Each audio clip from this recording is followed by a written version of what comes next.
노년의 품격 가꾸기 26만 116번님께 드리는 아침 인사. 번님, 아침 공기가 유난히 차분한 오늘, 사람과 사람 사이의 신뢰와 온기에 대해 함께 생각해보고자 합니다. 병과 사람, 규칙과 마음 사이에서 우리가 잊지 말아야 할 이야기를 조심스레 전해 올립니다. 소년과 의사, 그리고 신뢰라는 이름.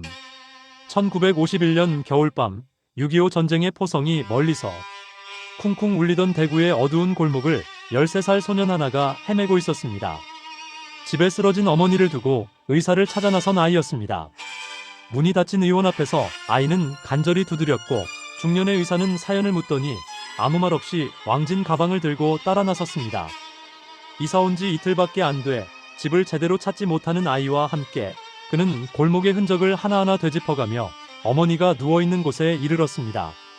주사를 놓고 괜찮아질 거라 말하고 아이가 조금만 더 계셔달라고 애원하자 다시 앉아 어머니 곁을 지켜주던 그 시간, 의사는 그 소년을 데리고 다시 의원에 와 약을 챙겨주며 약값도 받지 않았습니다. 가서 어머니만 잘 보살피거라. 그날 밤 소년은 약봉투를 꼭 쥔 채 울면서 다짐했습니다. 나도 꼭 이런 어른이 되어야겠다. 그 소년은 훗날 국민 아나운서로 불리는 김동건 아나운서가 되었고 그는 평생 의사라는 말 속에서 인간의 얼굴을 떠올리며 살았다고 고백합니다. 의술과 인술, 규격화된 의학, 그러나 사람은 규격이 아닙니다. 의사의 일은 본질적으로 규격화된 직업입니다.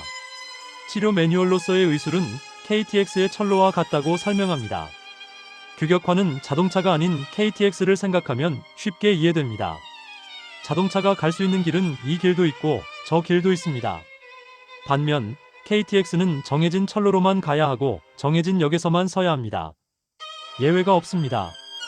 이것이 규격화입니다.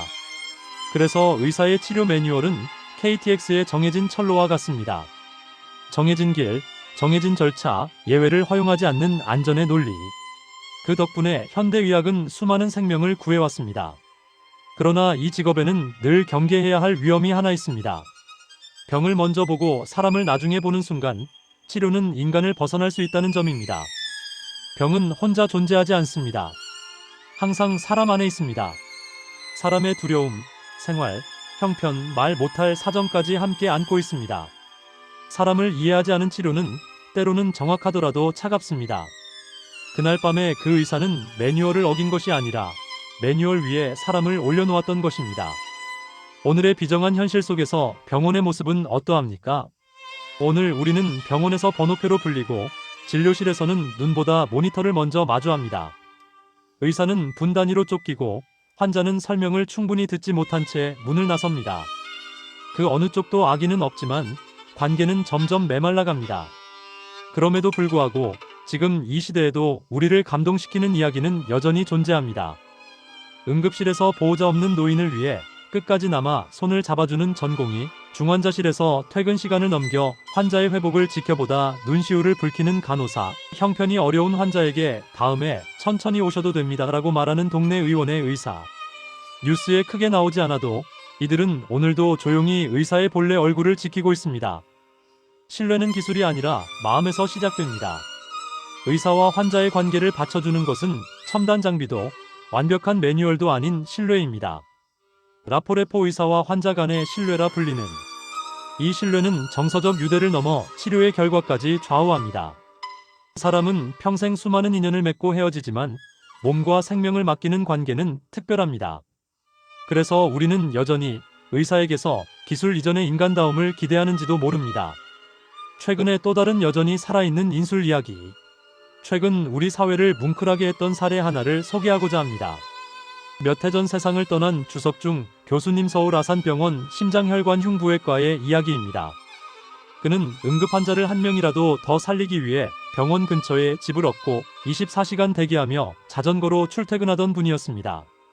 그는 생전 환자가 살 확률이 1%만 있어도 포기하지 않는다는 신념으로 수술대에 올랐습니다.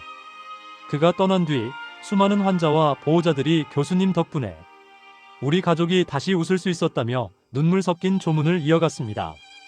규격화된 시스템 속에서도 끝까지 사람을 놓지 않았던 그의 삶은 74년 전 김동건 아나운서가 만났던 그 의사의 마음과 맞닿아 있습니다. 인술과 의술의 차이. 의술이 질병이라는 현상을 고치는 객관적 기술이라면 인술은 환자라는 사람을 돌보는 주관적 가치를 포함합니다.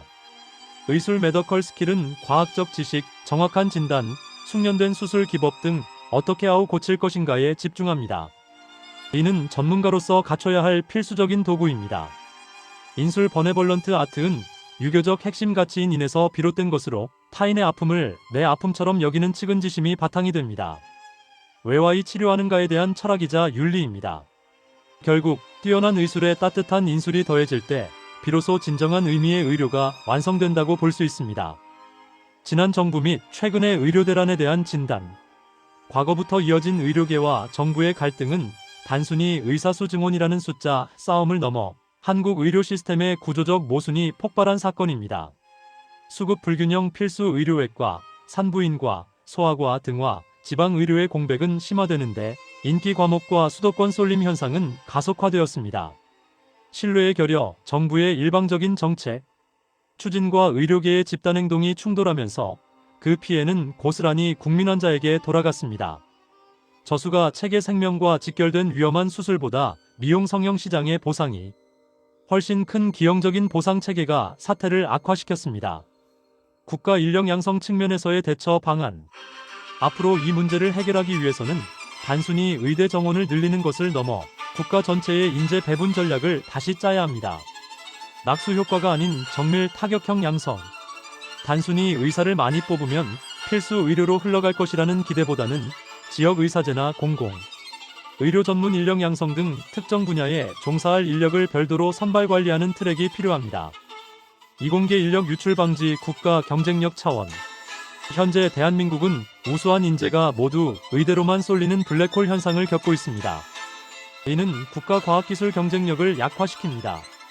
이공계 처우 개선 의사만큼이나 과학자, 엔지니어가 사회적으로 존중받고 경제적 보상을 받을 수 있는 시스템을 구축해야 합니다. 진로 다양화 의학 지식을 바탕으로 바이오 산업이나 연구직으로 진출할 수 있는 통로를 넓혀야 합니다. 보상 체계의 전면 개편. 사람을 살리는 의사가 돈을 더 벌고 존경받는 구조를 만들어야 합니다. 위험도가 높은 필수 의료 분야의 수가를 획기적으로 높이고 의료사고에 대한 법적 부담을 완화해주는 제도적 장치가 선행되어야 합니다. 결론적으로 의료는 시장 논리에만 맡길 수 없는 공공재적 성격이 강합니다.